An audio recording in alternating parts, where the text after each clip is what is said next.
Good morning and welcome to West Shore Unitarian Universalist Church. My name's Diane Alcorn and I am the Membership and Engagement Coordinator here. If this is your first time visiting with us, welcome. We're glad you took the time to join us here. If you'd like more information about our church and our worship community, please feel free and send me an email. In the meantime, again, welcome. We're so glad you took the time to join us.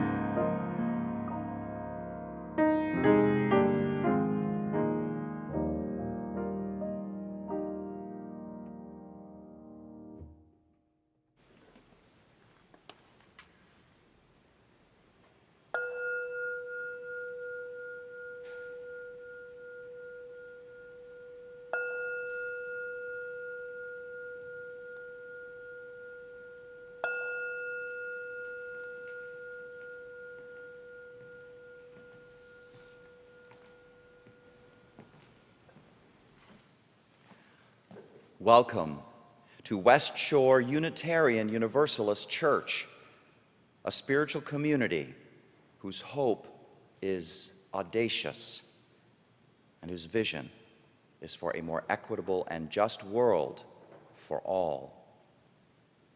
My name is Reverend Anthony McCarr, Senior Minister of this wonderful community, and joining me this morning are Dave Blazer, Music Director, Grace Durfee, Worship Associate, and Larry Wise and Michael Hockman, who are our wonderful tech folks making this live stream possible.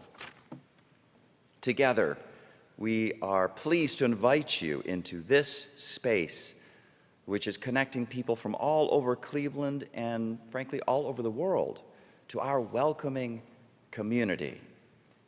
Often the world is not so welcoming.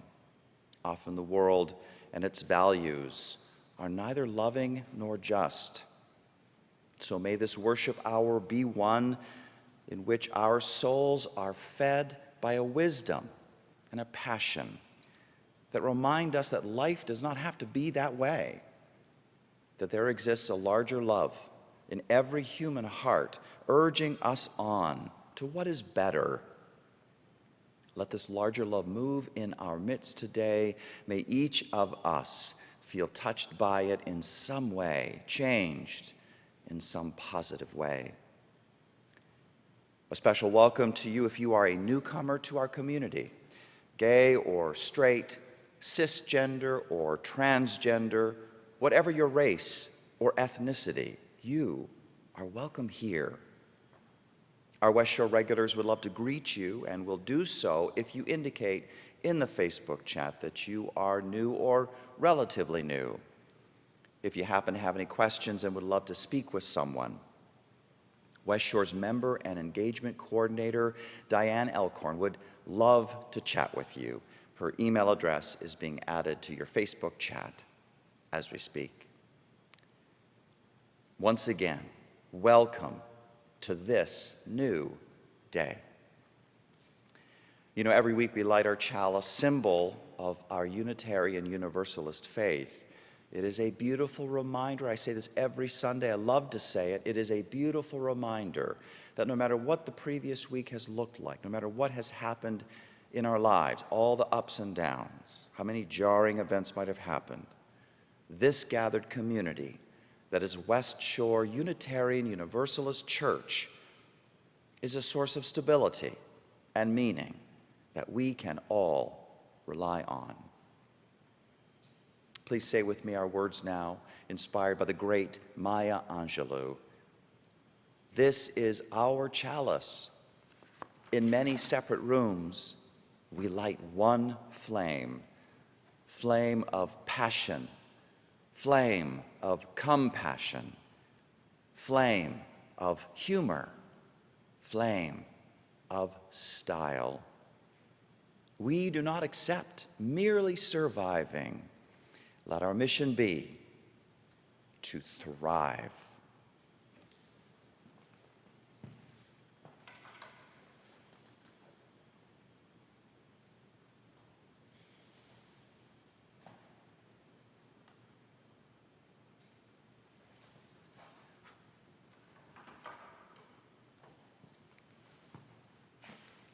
Together in spirit, we are one. And let us now testify to the unity of our spirit by saying our unison affirmation words.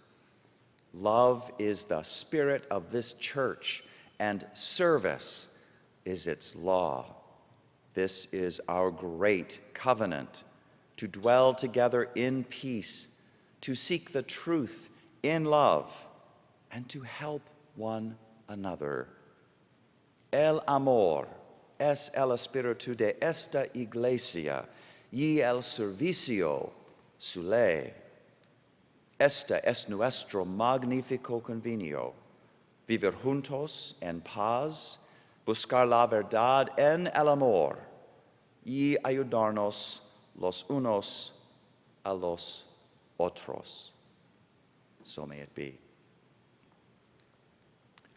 And now we turn to our personal time of greeting. Let's now share some names and news that people have asked to be shared. So this morning we want to offer our thoughts and prayers for Monica Bassett, wife of Ben, who was ill and recently hospitalized. She is starting rehab at Renaissance Nursing Facility. Our thoughts and prayers for a good recovery are also for Jane Yole, wife of John, who had hip replacement surgery this past week. Both would welcome cards and notes. Please see your weekly electronic newsletter for the addresses to send these cards and notes to. Let each of us now say the names of people whom we are holding in our personal thoughts and prayers this morning. People in our West Shore community, perhaps people beyond. Wherever you happen to be, say into the space of your room these names. And as if the act of saying the name were like a prayer, which it is. You may even type the name in your Facebook chat, if you like. I'll pause for a moment as we do this.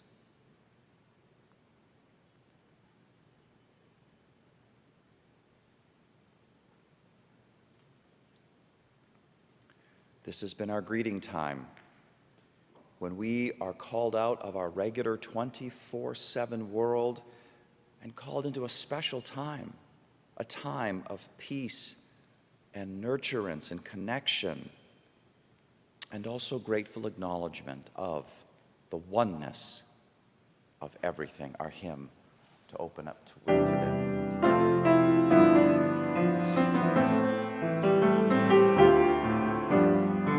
Far beyond the grasp of hands, or light to meet the eye, as the reaches of the mind. There find the key to nature's harmony, in an architecture so entwined.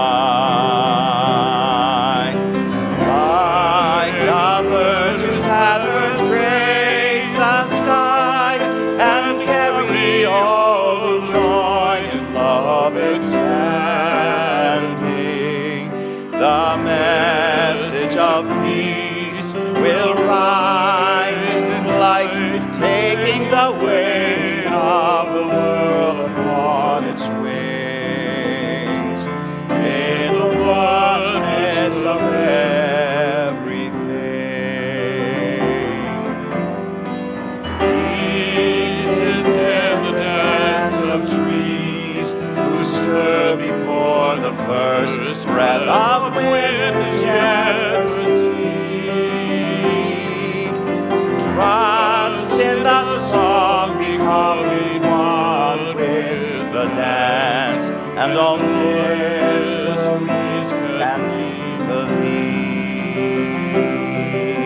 Songs of lives long past that touch our own are written in the earth, ever giving, and now to maintain the harmony gives to us all lives worth living.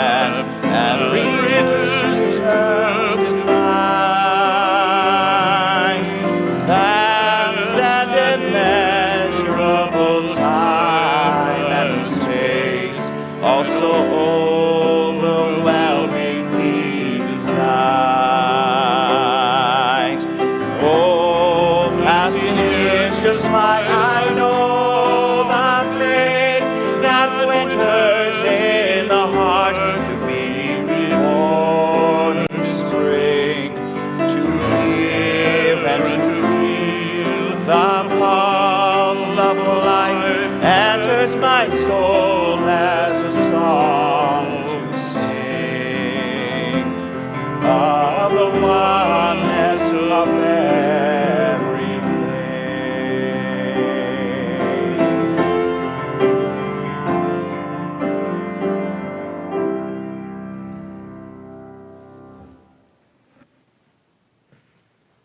Good morning. I'm Grace Durfee, your worship associate for today. Am I woke? I'd like to think so. But in actuality, I am probably still in the process of becoming alert to injustice in society, especially around racism. I was born in Newport News, Virginia, where the public schools were integrated from middle school on.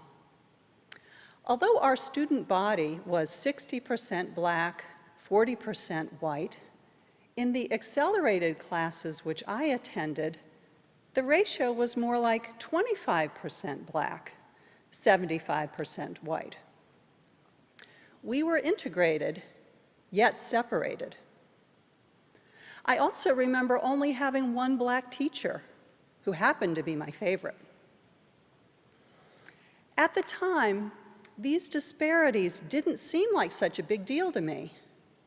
I thought it was just the way it was. For most of my life, I've held the belief that I see and treat people, all people, equally.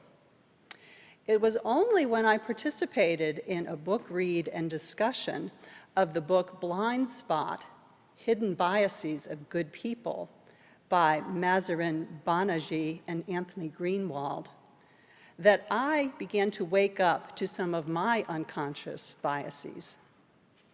This book uses short, implicit association tests to uncover preferences, stereotypes, and judgments around identity.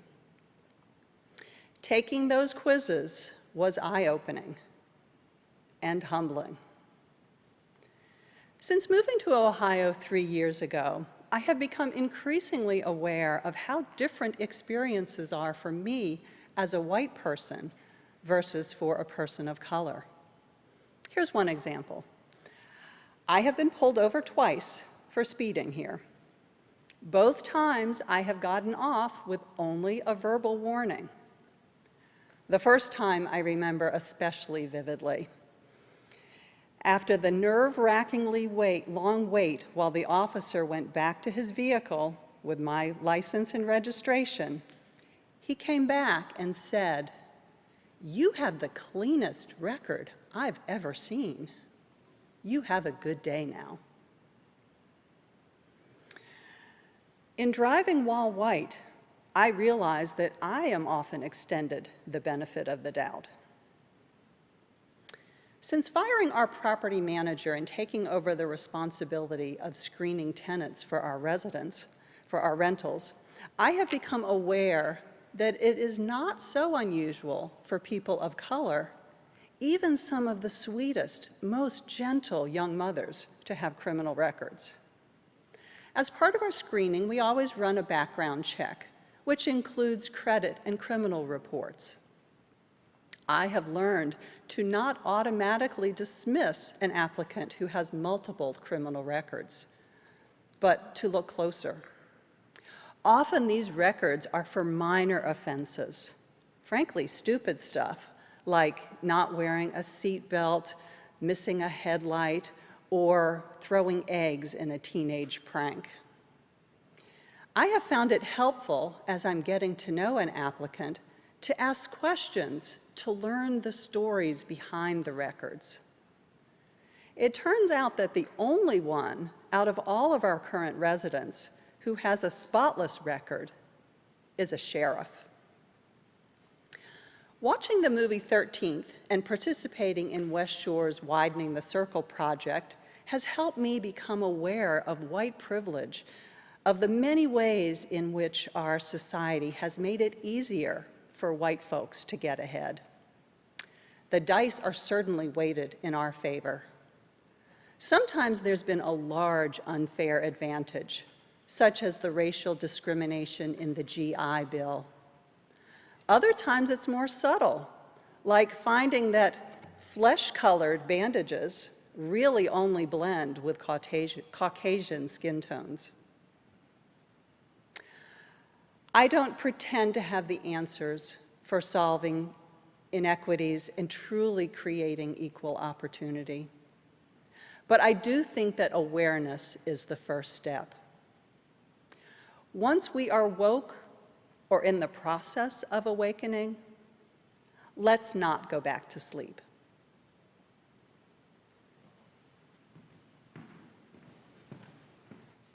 Thank you, Grace.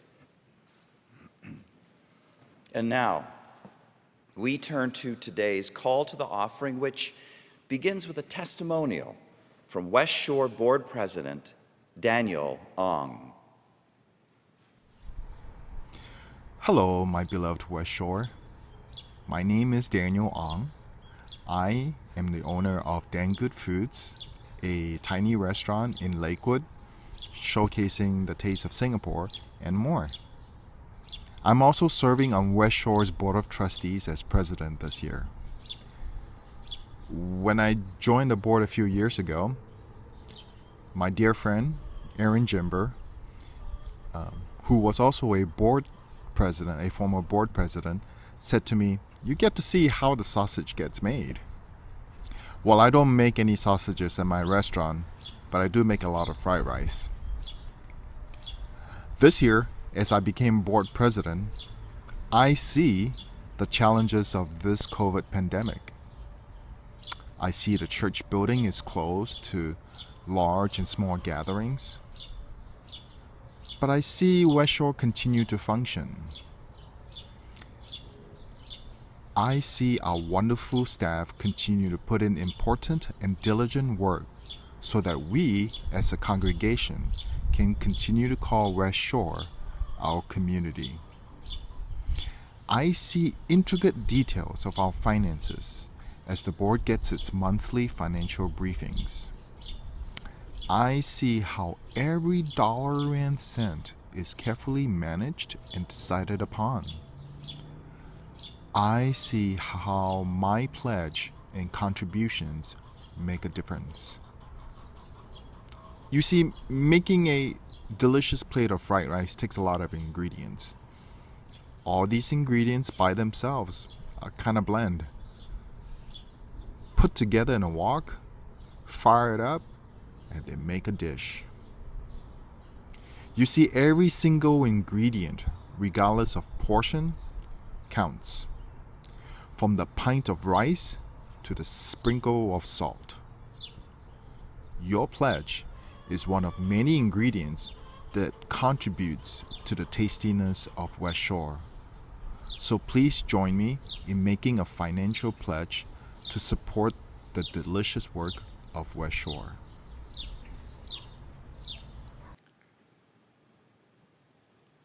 Thank you, Daniel. You know, I love how Daniel expresses his sense of connection and commitment to our West Shore congregation. And you know, making an annual pledge is a powerful way for all of us to reinforce that sense of connection to, as Daniel says, to support the delicious work that is West Shore. Your pledge will make all the difference in enabling this congregation to be the vibrant, loving, impactful community we all want it to be in the next program year starting July 1st, 2021 and ending June 30th, 2022.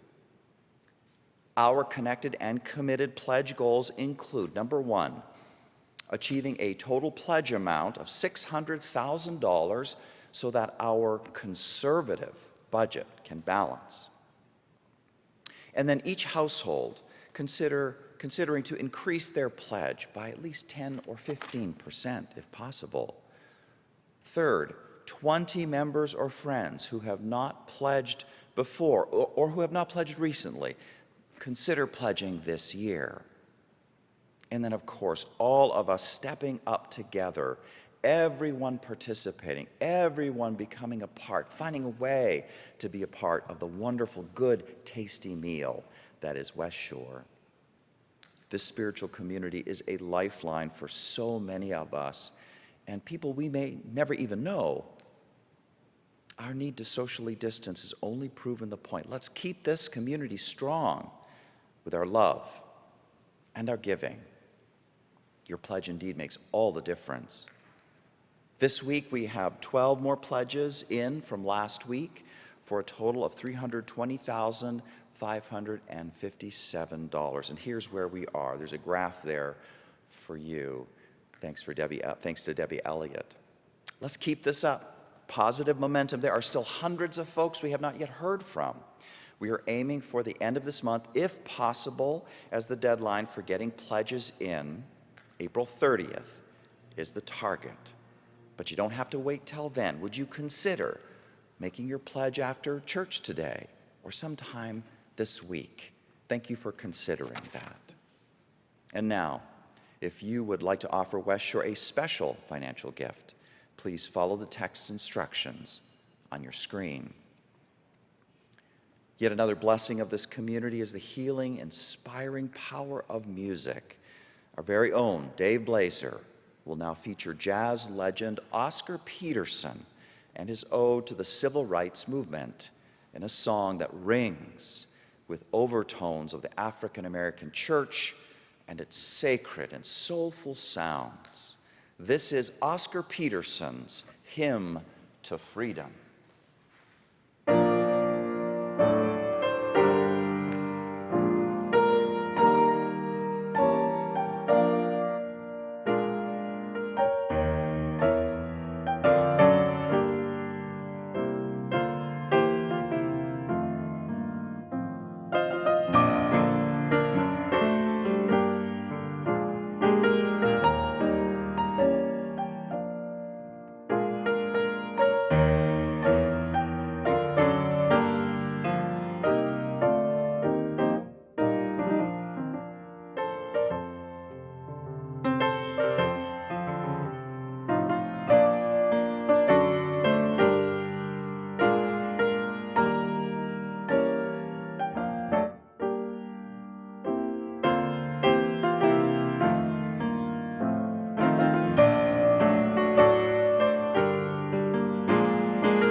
And with that, we enter into a meditative moment with music from Oscar Peterson that is full of tears and resilience and undying hope.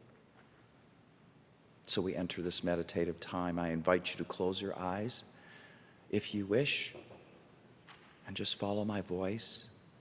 I invite you to take a big breath in. Oh, and just let that breath be released all the way out. Take one more big breath in. And let it be released. Let all the stress and strain of the week be released with it, just to drain out of you. A moment ago, we heard these words from our hymn.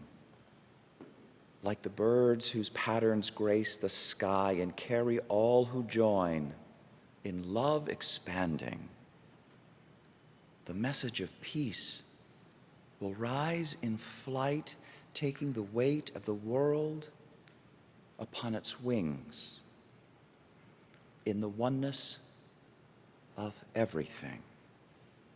Let these images wash over you. Which ones bring comfort? Which ones inspire, intrigue, stand out for you? Take these images with you now as we enter into the wise silence.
And now, please consider this video.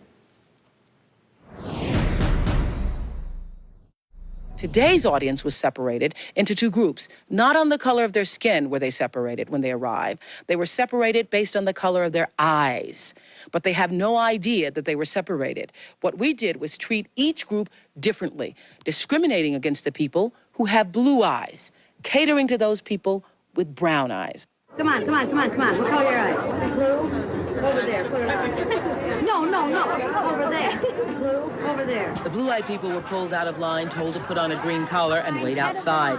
When the brown-eyed people arrived, they were told to step to the front of the line. Audience members with brown eyes were allowed to enjoy coffee and donuts. The blue-eyed group became upset when they saw the brown-eyed people were being seated first. Look at those people went in. What are they doing in there? That's what they know. Diversity expert Jane Elliott helped set up the experiment. I've been a teacher for 25 years in the public, private, and parochial schools in this country, and I have seen what brown-eyed people have done as compared to what blue-eyed people do. And it's perfectly obvious. And if I didn't believe it before this morning, you should have been here this morning when we brought these people in here.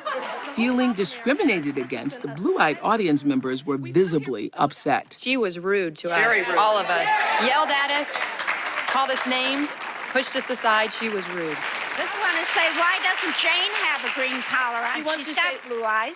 Because I've learned to act brown-eyed. I have a brown-eyed husband and 3 brown-eyed children. Why did you? And the message in this room is, act brown-eyed and you too can take off your collar. Act intelligently and you too won't need your collar. None of you have acted intelligently yet. It wasn't long before the brown-eyed people bought into the idea that they were superior. You people, look, it is... People, I had a girlfriend in school who was blue-eyed. She was so stupid. She was always copying off of my papers. These people were so rude and so noisy today, we couldn't hear ourselves even talk. It was ridiculous.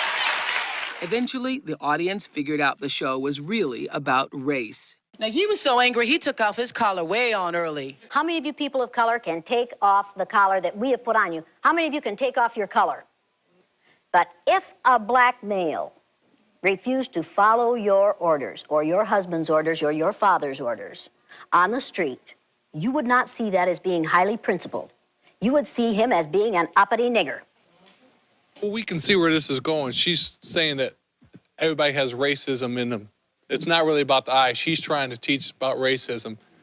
But she can't get away from the fact that God created the races, and you are going to be different. You can't help it. God to be like that. One race, the human race, and human beings created racism.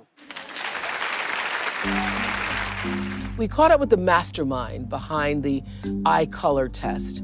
Jane Elliott is her name, 22 years later.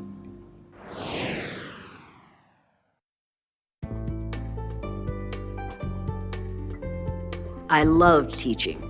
I started the blue-eyed, brown-eyed exercise because Martin Luther King Jr. had been one of our heroes of the month in February in my third grade classroom, and he was dead at the hands of an assassin. I hate to talk about this because every time I talk about it, I remember how it felt that day.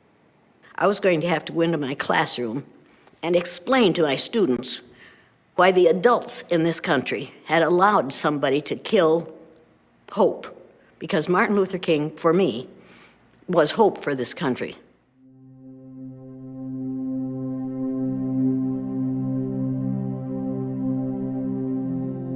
I decided that the next day I was going to do what Hitler did.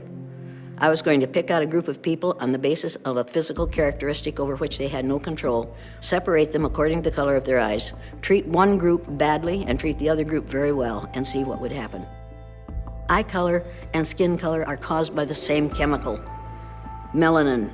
There is no logic in judging people by the amount of a chemical in their skin. Pigmentation should have nothing to do with how you treat another person, but unfortunately it does. Give me a child at the age of 8, let me do that exercise, and that child is changed forever.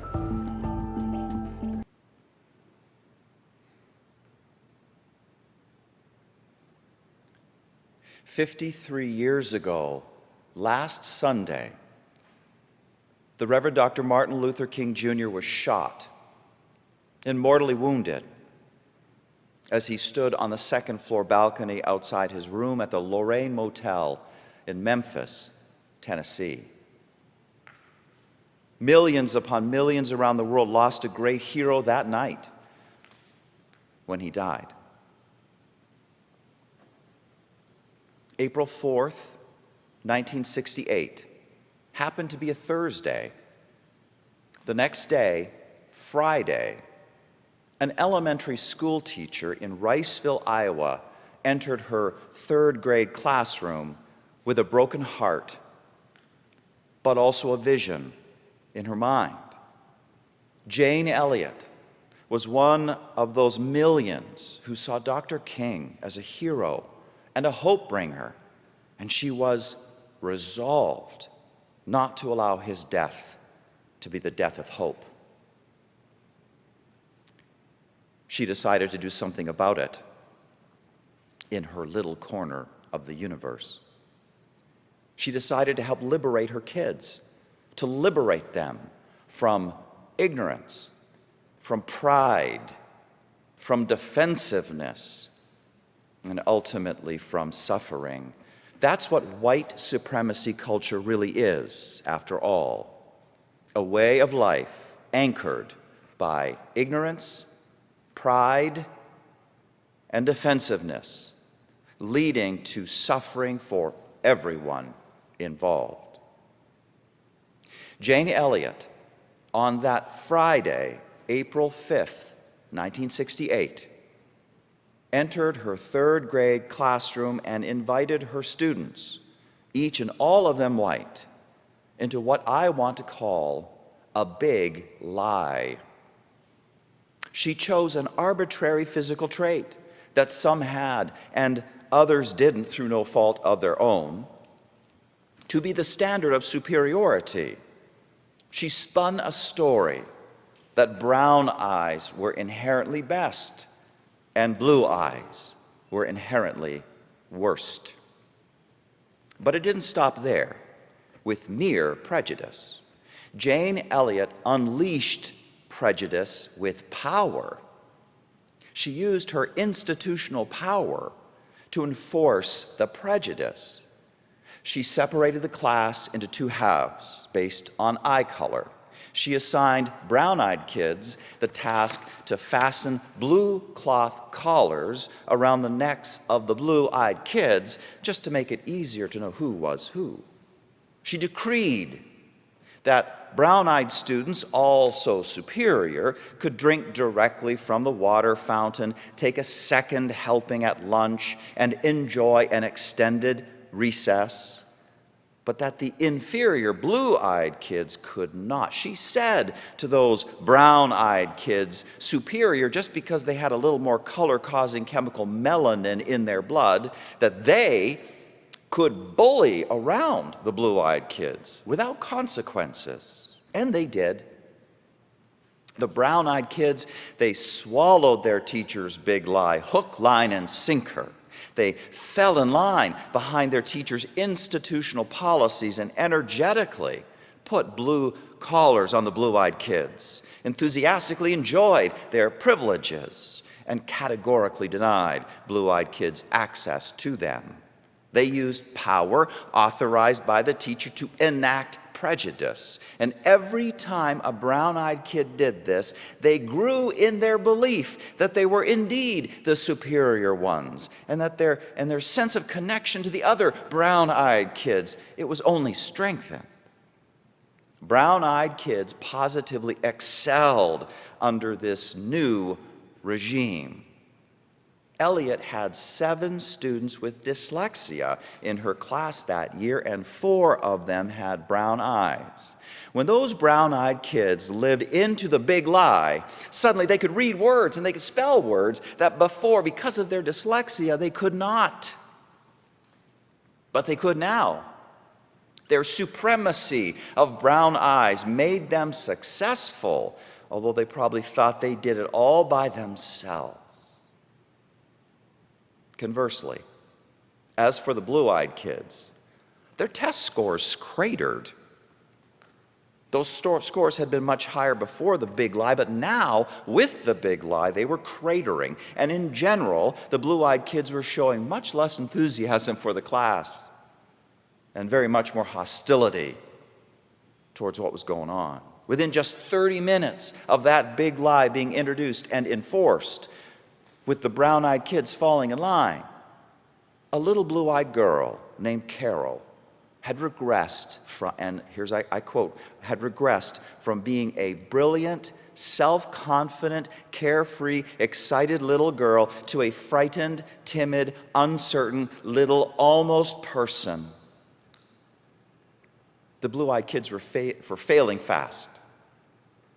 Frighteningly soon, they began judging themselves as failures, not for the real reason that they were living in traumatizing circumstances that would crush any living soul, but simply because that is what it meant to be blue-eyed. Frighteningly soon, brown-eyed kids started to blame the blue-eyed kids as the cause of their own failures. They would tisk-tisk, tisk-tisk. If only blue-eyed kids could learn to act more like brown-eyed kids, things would get better. If only the blue-eyed kids would stop being so frightened. If only they could stop being so hostile, so antisocial. Tisk, tisk. Elementary school teacher Jane Elliott allowed the brown-eyed kids and the blue-eyed kids to dwell in that big lie culture for a time, but only for a time. And then she turned the tables on them. Brown eyes had been superior, but now it would be the blue eyes who would be superior. Brown eyes had been the ones benefiting from all the privileges of superiority, but now it's going to be the blue eyes who would benefit. What was astonishing to Jane Elliott was how quickly that culture change happened. Soon enough, the blue-eyed kids were fully living into their superiority mindset and enjoying all the success and crediting it to their personal talents and skills, while they blamed the failures of brown-eyed kids on the fact that they were brown-eyed. And as for those brown-eyed kids, it's as if their memories had been wiped clean. Now they knew themselves only as bad and that their failure was all their fault. They no longer needed blue-eyed kids to remind them that they were inferior. They had internalized the hatred and they actively blamed themselves. This is what happened the day after Dr. King died. On a Friday, April 5th, 1968 morning, in the all-white community of Riceville, Iowa, when a big lie about how some people are superior and others inferior took root in human beings and grew into a small-scale version of the ugliness and the viciousness of 450 plus years of racism and white supremacy culture in these United States of America that Dr. King died fighting. But it was all to serve a larger point. That just as the big lie culture about eye color had a beginning and therefore could have an end, so did the big lie culture about skin color and white supremacy have a beginning and therefore it can have an end too. Just pause for a moment and let that sink in.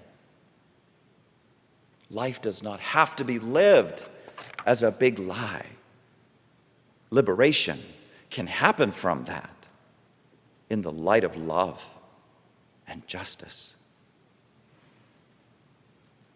But now, let's take a closer look at what the story of Jane Elliott's classroom exercise suggests about what white supremacy culture is and what liberation from it might look like. Start with the white supremacy problem of ignorance. What was stunning to Jane Elliott was how quickly her kids adapted to her big lie decrees, who got to drink directly from the water fountain and who got to stay longer at recess and on and on. Call these social arrangements. And astonishingly soon, kids saw these social arrangements as a given, as just the way the world works. And so can we, as we live in our current world. One social arrangement that can feel like a given is the continuing reality of segregation. And by that I mean how the social networks of white Americans are around 90% white. How fully 3/4 of whites have entirely white social networks without any minority presence. How no other racial group exhibits this level of segregation. Segregation continues to be real, yet ignorance can keep white people passive and unquestioning as they go through the motions of life.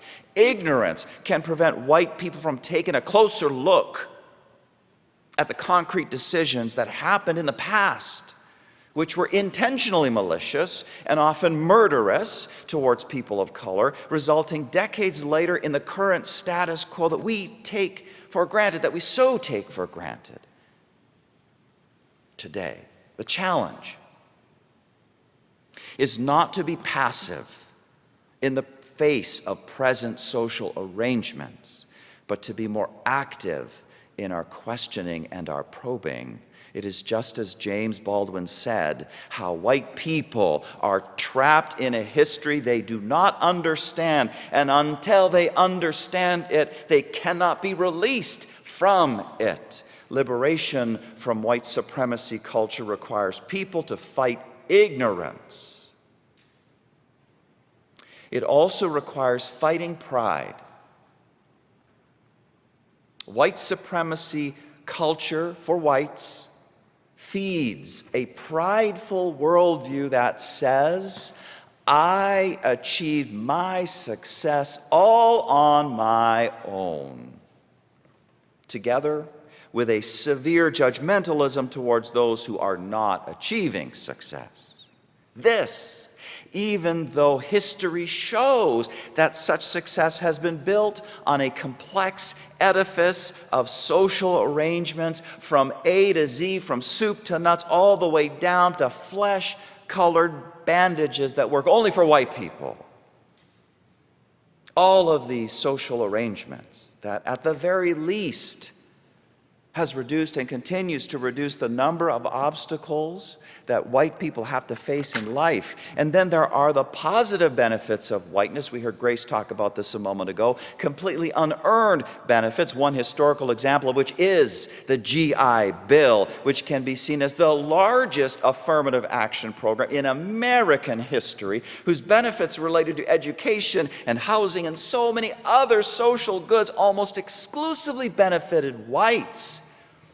But white supremacy, pride, the illusion of the self-made person makes white people tone deaf to all the ways that they are not self-made. Definitely there is tone deafness towards how susceptible people really are to the manipulation of external figures of authority. Jane Elliott was the teacher in her classroom, and she used her authority to declare what was real, and the kids just fell in line.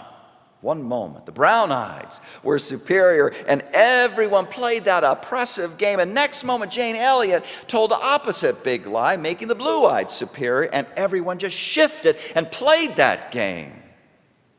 As in the classroom, so in the larger world. I was reading the other day about how in the 1960s, the KGB, the Russian KGB, did some fascinating psychological experiments. And they learned that if you bombard human subjects with fear-based messages nonstop in 2 months or less, most of the subjects are completely brainwashed to believe those false messages, to the point that no amount of clear information they are shown to the contrary can change their mind.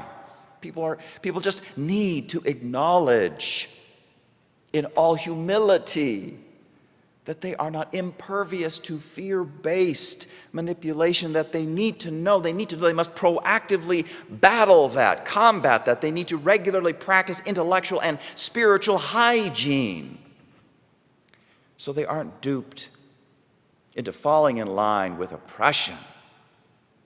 Yet white supremacy culture wants people to stay oblivious to this, to stay centered in the illusion of being self-made.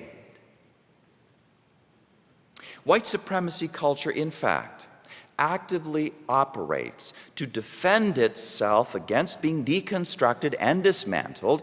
Defensiveness, I am saying, is yet another aspect of white supremacy culture. And one form this defensiveness takes is white people so devoted to maintaining white supremacy leadership that they are more than willing to make dire personal sacrifices to do so. We just saw this with the recent presidential election and its astounding aftermath. People willing to go so far as to undermine an institution that is synonymous with being American. I mean, democracy. Through the January 6th invasion of our capital, and now through voter suppression bills and anti-protest bills circulating in legislatures all around this country, one of which recently became law in Georgia. All this in order to keep avowed white supremacists in power. But white supremacy defensiveness says whatever it takes. And then there's this dynamic people have long seen and have been wondering about for a long time, how there are so many white voters who regularly vote against their own best interests. But it's not so strange after all. Once you see the cultural connection, they vote against their own best interest because there is yet another interest that for them takes top priority. That the horrible, fear-based visions that white supremacy leaders spew out from Fox TV and all the other conservative media outlets out there, that those visions do not come true. It is so tragic. But this is how white supremacy defensiveness operates. Put it together with white supremacy ignorance and pride,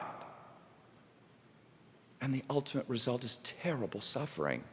The terrible suffering of people of color, the terrors of slavery and genocide and lynching and Jim Crow and the death of George Floyd and so many others, social arrangements around education, law enforcement, unemployment or employment, housing, health care, and so on, that even to this day tell a big lie about people who are not white, that they do not matter, that they are not worthy. As for white people who persist in their ignorance and pride and defensiveness, well, we just saw how they are willing to destroy American democracy. We just saw how they are willing to vote against their own best interest. I call that suffering too. What do you think? And then there is the suffering of being alienated from oneself and from others. The suffering of hearts and souls whose sensitivity to the world is stunted and whose souls are stunted. You tell me what happens to a person when they do not blink an eye at someone else's suffering, and in fact blames them for it to boot. You tell me. Jane Elliott would continue her big lie culture experiment with students for years, and soon enough, the town took notice and would demonstrate more of the defensiveness I just spoke to. Kids beating up her children, her parents' business losing customers, she and her family receiving death threats. Each fall, you could count on some parent calling up the school principal to say, I don't want my kid in that blank lover's classroom. But guess who were her staunchest defenders? Guess who would go toe to toe with their overtly racist parents? Jane Elliott's kids. They were never the same again. They became anti-racists in their pretty much racist all-white town. And that is the end of that story. But I need to say that that is not the end of our story. It can't be. Because liberation from big lie, white supremacy, culture, is not like turning a light switch from off to on. It is not a one and done sort of thing. The liberation journey is a continuing classroom, a process. And even when you cross the line from overt racism to anti-racism, white supremacy culture can still be operating, though in different ways. It has a push-down, pop-up aspect to it. Push it down there, it pops up here. This is just the way it is. We cannot underestimate the big lie. How I make sense of all of this personally is through an analogy. I used to be a huge smoker, up to 2 packs a day. Originally, my relationship with smoking was straightforward. I smoked. The mode was overt.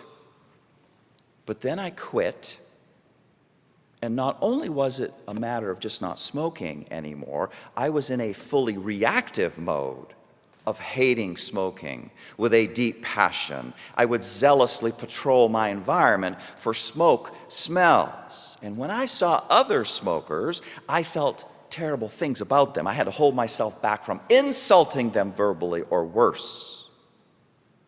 I also felt deep shame for all the times I had inflicted smoke upon others. And much of the time, that shame weighed heavy on my heart. When my wife at the time made lighthearted jokes about how my clothes used to smell, or about how my kisses used to taste, well, in my shame-filled fragility, I'd crumble. I couldn't take those jokes.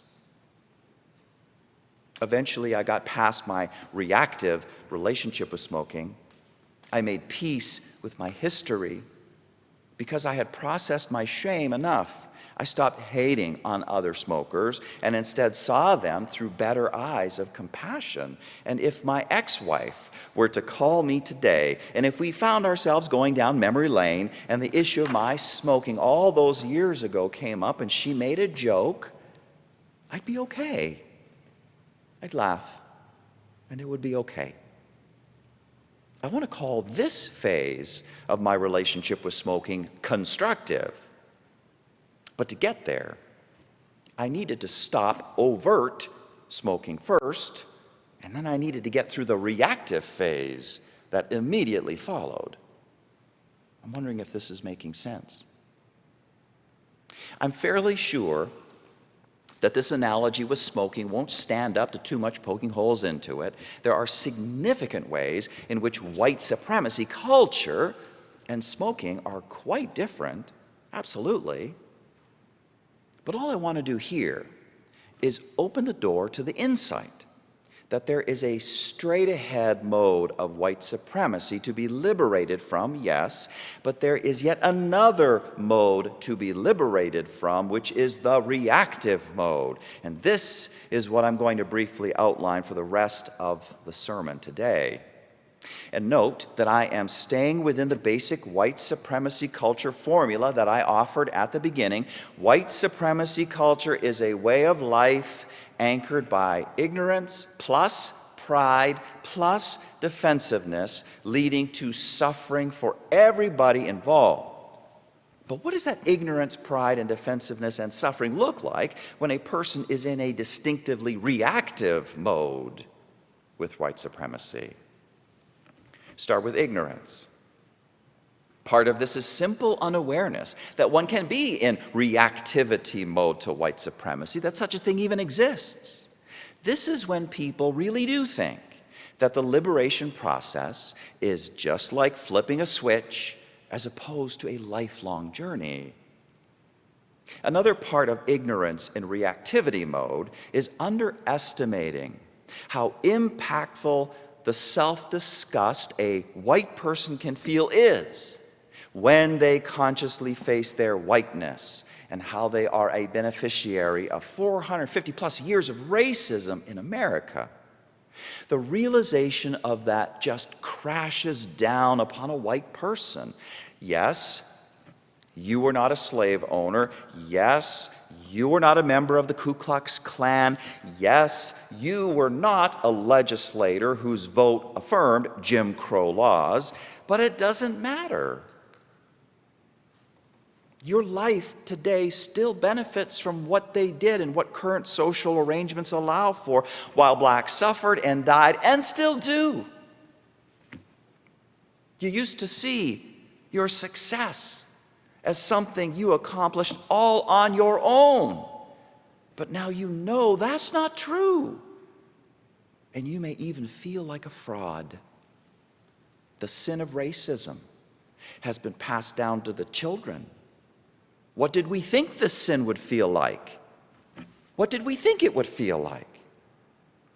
We feel the stain on our very souls.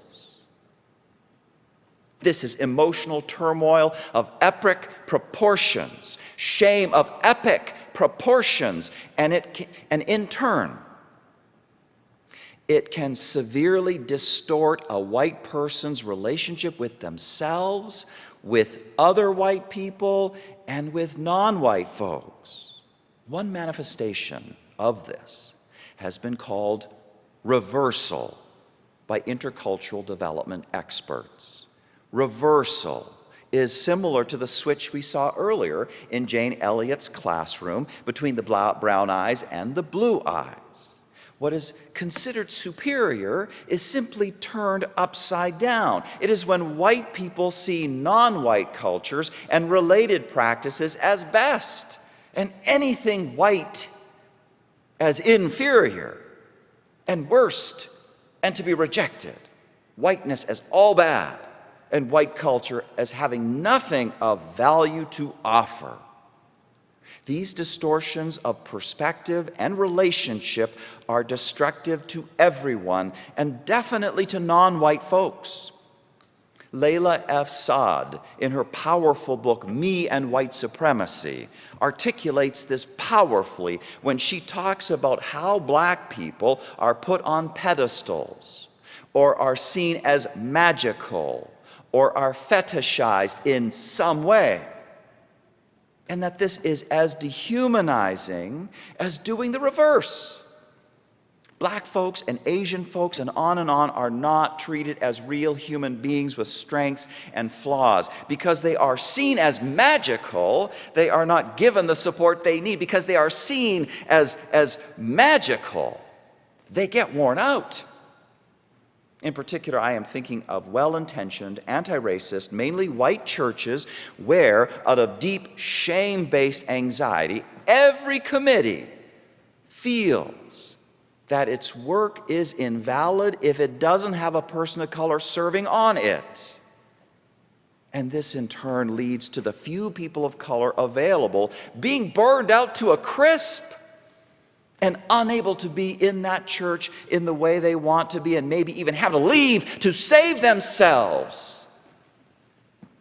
White anti-racists must be liberated from ignorance about the deep emotional impact of grappling with whiteness, which easily translates into hurtful relationship patterns that undermine the cause of anti-racism.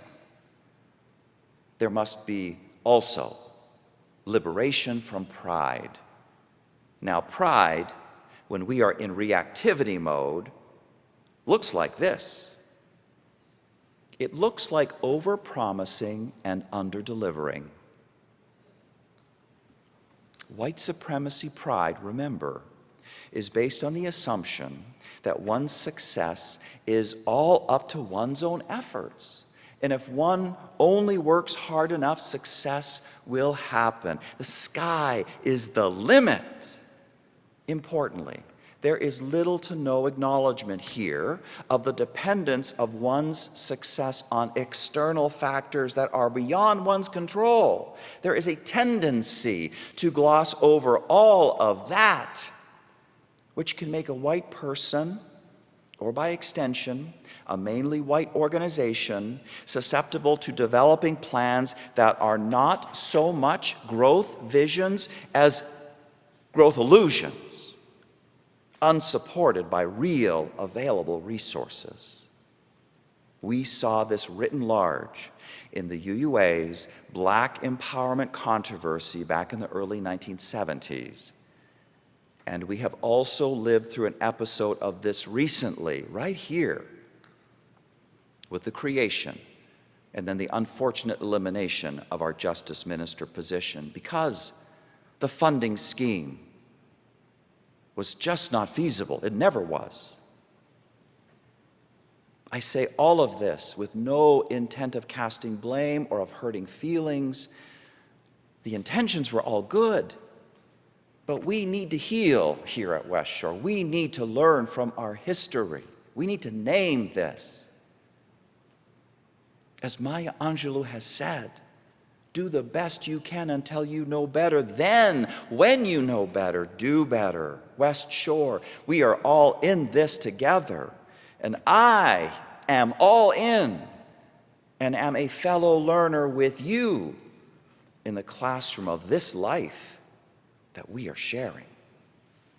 It is just imperative that we become intimately familiar with reactivity to white supremacy culture, a normal phase of the anti-racism journey, but a phase we need to pass through and get beyond.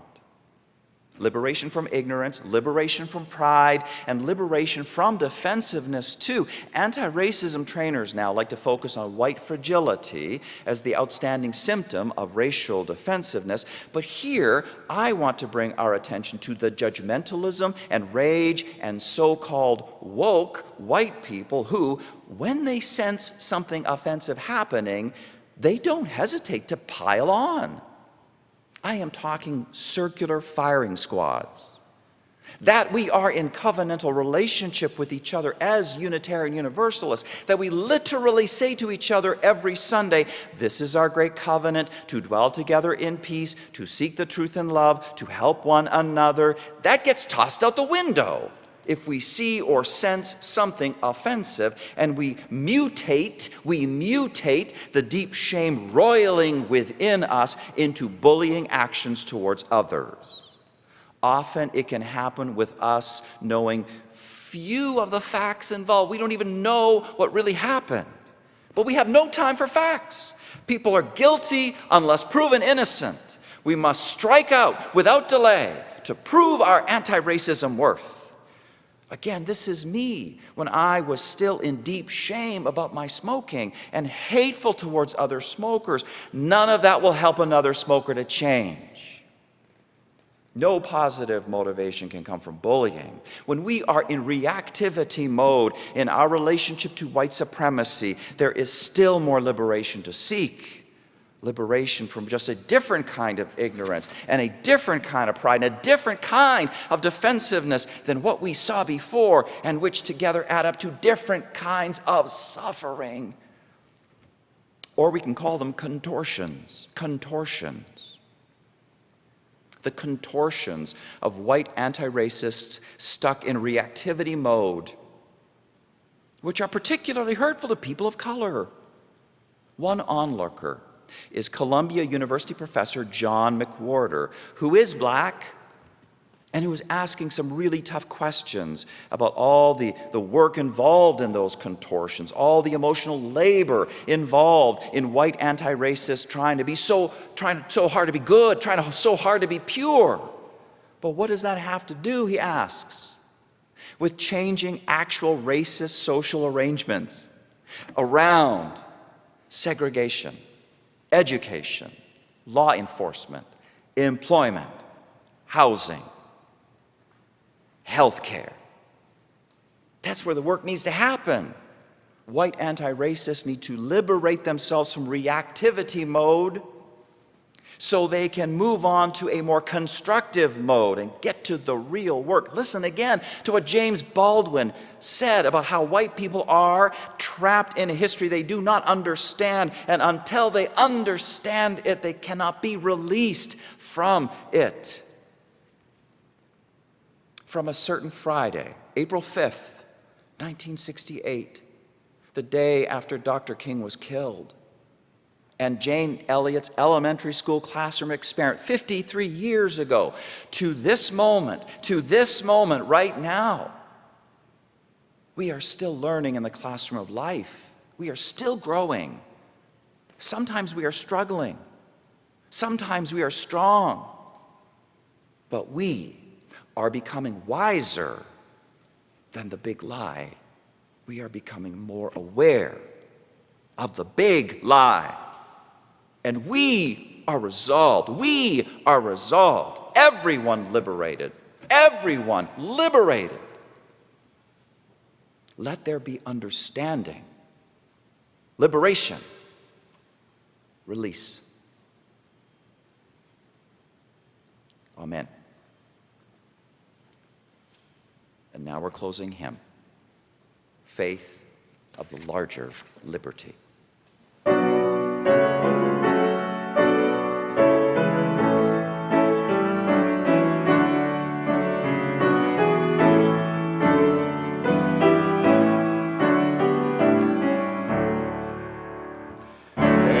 Of the larger liberty, source of the life expanding, law of the church that is to be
Now bring your chalice close to extinguish it as I extinguish our chalice here. And say these words together. We extinguish our flames, but not the light of truth, the warmth of community, or the fire of commitment. These we carry with us until we meet again.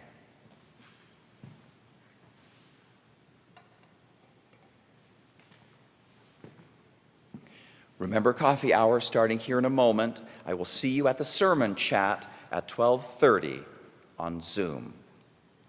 And now our benediction.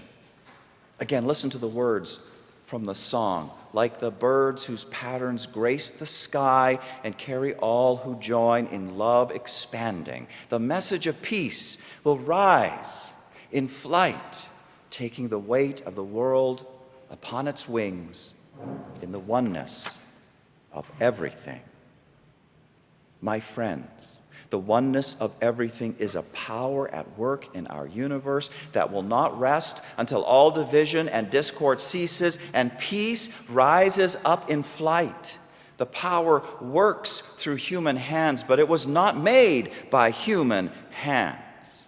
It is a creative, sustaining, transforming power, and it will sustain us when we work on the side of love, whenever we work for peace and justice, whenever we take a risk.